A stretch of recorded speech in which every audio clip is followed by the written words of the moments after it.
They came upon us lying there, bloody, bruised and battered.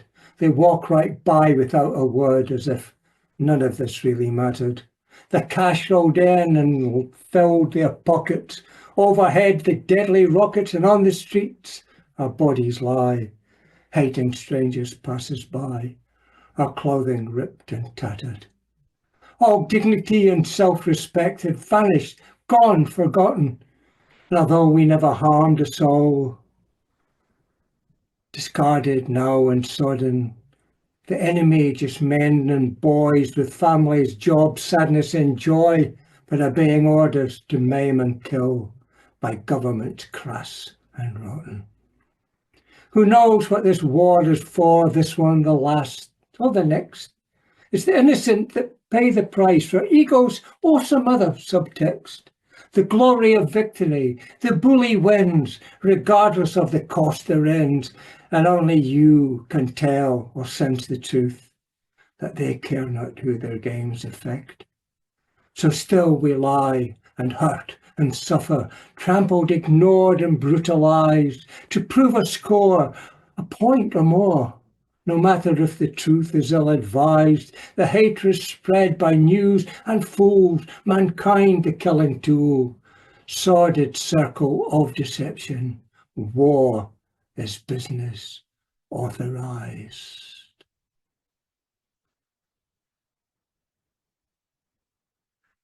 A second here. It's supposed to have something happen. Hold on. All right, we just go straight. I'm supposed to have a background, but it's not working. Anyway, it's what's called a collector of words. I am a word collector, a collector of words. I'm frozen. Sorry, I seem to be frozen on the screen. Can you see me? Yeah, are you moving again now? You were frozen. Yeah, I don't know what happened. Okay. All right, let's see if that works. Okay. All right, anyway, here we go. Just carry on. It's called a collector of words. I am a word collector, a collector of words, from the ones most common to others quite absurd. I put them down on paper and file and notes and jots and lines and in my thoughts. It's not a haiku, epitaph or prose. It's my decision where each word goes. Lyrical, sonnet, concrete or ekphrastic, verbally or orally, all of it fantastic. It's not a villanelle, tanka or rhyme, just a collection of words, sometimes in order and not in other times. Alliteration of literacy, but yeah, that is my choice. Lyric and quan and ode, I think I will pass. It's not quite my voice. Bordering close to the margin, the font doesn't matter from the first to the last. A ghazal or an epic, one line or two, epigram, acrostic, pen, black or blue. I'm collecting some words. How about you? Sonnet, verse, free or blank, I'm storing the words in a secure word bank. Pantoum and others, write it all down, save it, store it, never ignore it. Big up the long ones, verbose or verboten. I'll not come up short, even some words long forgotten. Nouns, adverbs, adjectives and more, pronouns, prepositions, interjections, for sure. Stop. Now I'm just listening. But do I sense offensiveness? Thanks for your support. I will keep on collecting. I will not abort. I am a word collector, a collector of words. You see this skin? Not the one who lives within. You see the spots and scars, the wrinkles, cuts, freckles and hair, without an idea who exists in there. And you only look with your peripheral vision, not knowing what the septuagenarian outer shell disguises. Hope you don't mind surprises. You just don't know. I'm a happy loner in the crowd. You just don't see. I have one tattoo, that's all. Attained upon my well-worn shell, you think? I could probably walk you under the table, but if it's too hilly, I'm less able. But, and this is a big but, don't jump to any conclusions. The smooth-faced skin, well, it's just an illusion. I've earned the tears, the bumps and gashes that creeping, crawling time surpasses. It only tells you what you see. I keep within the real me. I'm deaf, a bit blind, but I don't mind. My glasses help me read a book, and like me, you may discover that old adage, don't judge a book by its cover. Hardcover, softcover, I can be both, inside, bubbling up, troubling up, boiling still. No, no, I'm fine in the skin. In the skin, neither thick nor thin, a human being lives within. Surface-wise, I may look fine. Underneath the muscle mass, the nerves entwine, twisting, coiling, angst and pain, inside, outside, not the same, not the same. You just don't know. This was called 1,000 Shades of Grey, off why Hawaiian shirts are only worn at stag nights.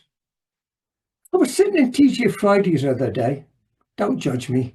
The limited choice of vegan eateries in this area is poor, but it all fits in with this. I passed a comment to June. There's a severe lack of individuals in this city. Her agreement was instant.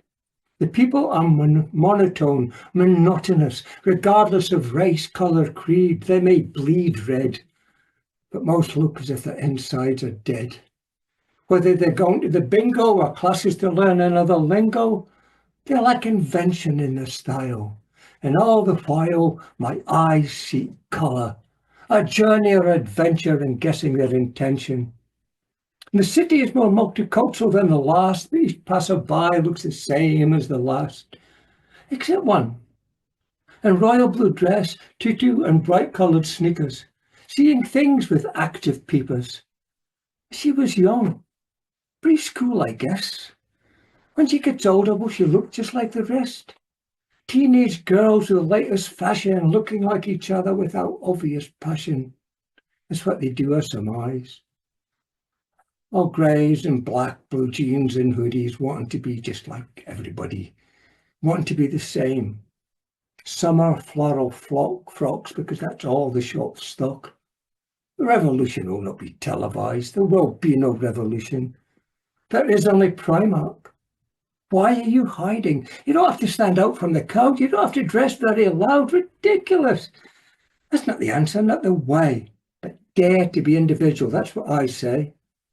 So, after all this, what's my conclusion? Is bland just another illusion? Peel back the sports pants, joggers and sameness, watch a beautiful butterfly emerge, brightly coloured flapping wings. I have my doubt about such things. The revolution will not be streamed, not even in my wildest dreams. There will be no revolution. There's not even Topshop now. There is only Primark.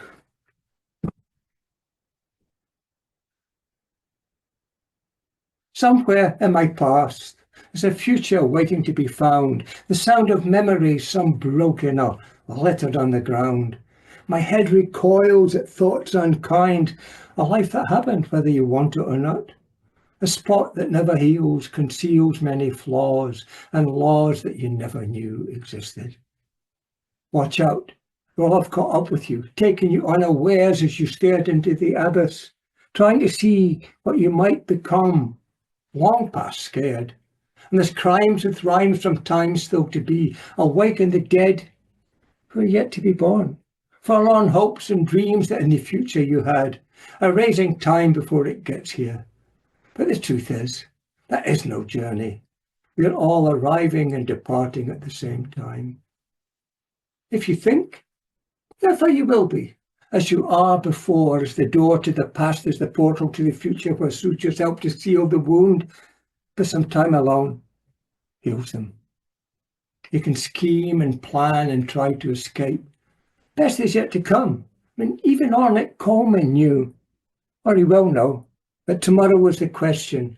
Answer when you can, if you haven't already.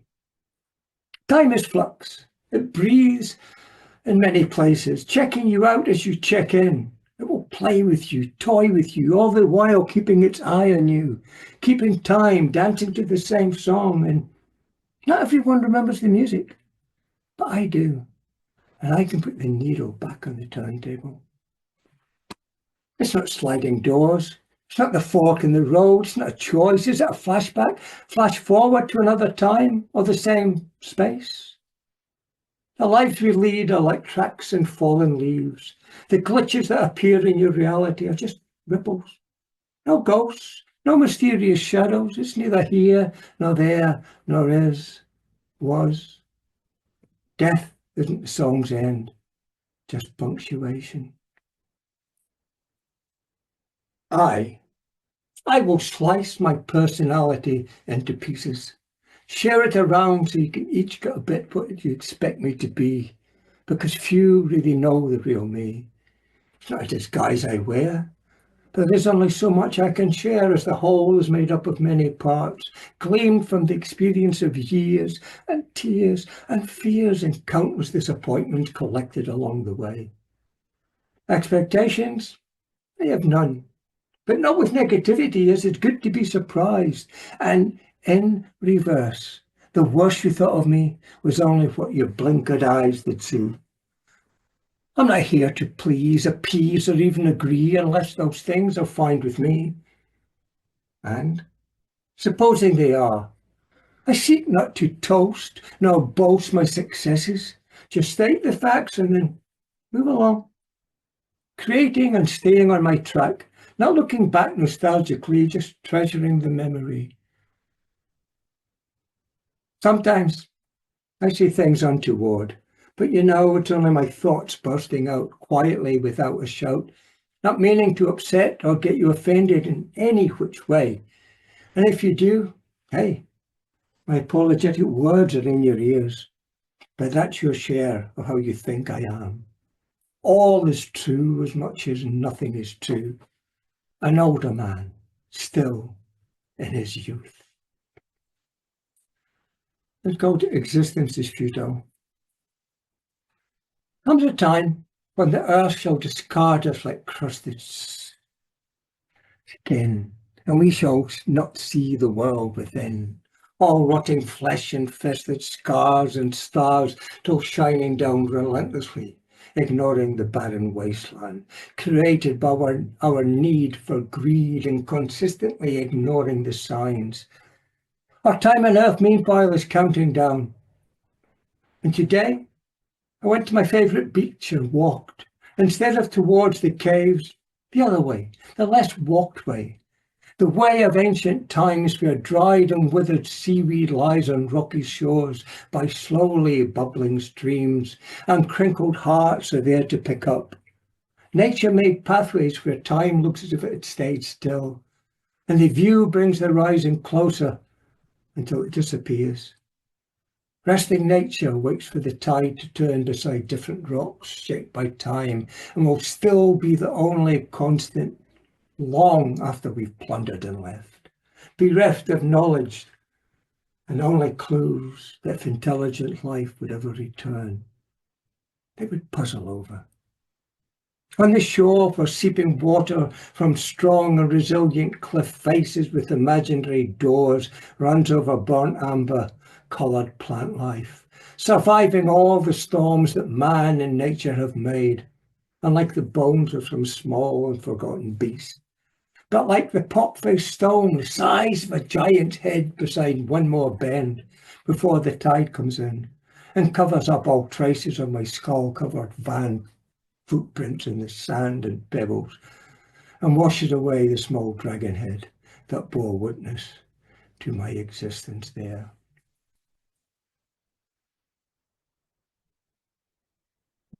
I bequeath to my mother all the lost confidence I had as a child and as a teenager, and until my midlife crisis where I bought 2 pairs of Cuban heel winkle picker boots to be able to walk and hold my head up high in public. And then at 65, I learned to stand up on the stage and take command. To all the grippy passengers in over 45 years of taxi driving that waited for the 10 or 20 pence change, especially waiting staff who boasted about all the tips they made that night and left none. Guys on big business accounts, I was asking for a receipt for more than the fare, but only paying the fare. I wrote the correct price down and signed names like Mickey Mouse or Adolf Hitler. To you, I leave the steam off my shite, the same steam I wouldn't give to folk I know and don't like. To students, fucking students, who expect you to use your car as a means of flitting, moving boxes and bags and pillows and dragging all their earthly belongings, and some devilish ones as well, into the taxi, expecting just to pile them up inside the door, on the seats and the floor, squeezing tight the fucking door, and relocating just the next street down, just standing there, mouth agape as I'm expected to pack the boot. I bequeath to you a shopping trolley, the one you used originally to wheel your pal home with the traffic cone. I leave to those who take me for granted this plastic bag in which I've just farted, a reminder of the stench you leave after using me and get me to believe that you appreciate my work. Instead, you were just a jerk, doing it for your own sake and making me just another stop. And finally, I bequeath to my first wife, who buggered off on my daughter's 3rd birthday, taking all the cigarettes and cash, leaving our 2 kids with me that the social work tried to take. Over my dead body, I said. You get nothing. Just a hole in the ground which I hope is damp and dark and full of all the darkest, dingiest things that the rest of your selfish life may share. If you're not already dead, that is, and cause such torment in your head. But then again, if it were not for then, I may not be where I am right now. But still, enjoy the whole. I'm finished with this one, and this one is, it's an ode. It's called Ode to Fuck. Sanctimonious people lurk in purple corners, prim and proper in their minds, popping out to hear your tale, eyes wide, attentive ears, eager listeners. That's my kind. Silent and paying attention, lest they miss the salient point, nodding heartily in agreement as from the cloisters of my mind, blessed words to them anoint. Then, does that look? Oh, you know what it means. I was right with you there until you swore. I swore? Of course I fucking swore. Just be objective of the adjective. I'm describing fuckers like you know, with your, oh, no need for that stare. There are several degrees of annoyance. They're quite annoying. God, aren't they annoying? No, they really are annoying. For fuck's sake, the fuck have to be so fucking annoying! Living as they do, their sideways glances in the 21st century patter vacuum, judging others for the choice of words when anything else would be absurd. It's not a hole. It's not a big hole. It's a fucking big hole. There is no other way to describe it. And like coffee shops and vape stores and, sadly, beggars, there's one of you in every corner. They can't tell me what to say, what to write. You're not my editor in any fucking way. It's my poem, my story. My, you're getting on your high horse over things I say and speaking thus. I have no shame shadow hanging over me, no licking eyes of false remorse. My course is not deliberately coarse, my path not rough, but you are still a tip of us. And I don't suffer from crudiclasm. You're fucking with me. I don't give a toss. I can tell you to go off, but that makes no sense. Whereas if I say, fuck off. Thank you.